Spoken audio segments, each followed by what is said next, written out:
So something that I just really want all of us to keep in mind as product managers is that the most important resource that we work with is us, ourselves. If we're not feeling emotionally healthy, we're not going to do well with all of the emotional demands of the job.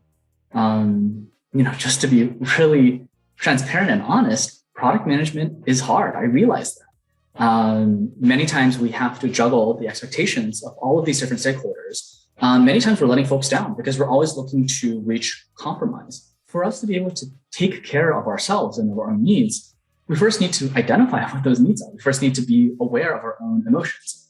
And I think this is something that, many times product managers kind of put off as, this is something that is like a squishy skill set. It's not something as tangible as getting executive buy-in or being able to run analytics or being able to convince customers or to set out a product strategy. But again, the most important person that you ever work with is yourself. And so it's actually really critical for us to take the time to be more aware of our own emotions so that way we can take best care of ourselves and provide really strong value for everyone.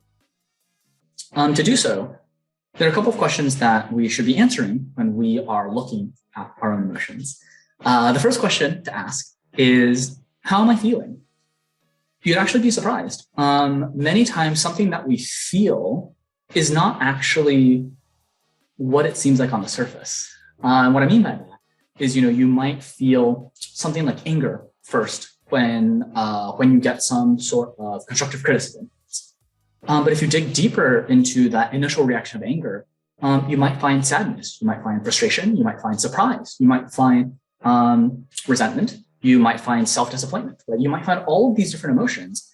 And it's so valuable to be able to voice and tag each of these emotions with their name so that way we can actually better understand what is going on so that we can tackle that more.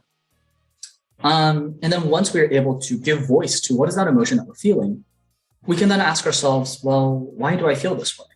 What is it that is making me feel resentment? Or what is it that's making me feel jealousy? Or what is it that's making me feel shame? These are all things that can then help us have healthier and healthier reactions and self-treatments so that we take best care of ourselves.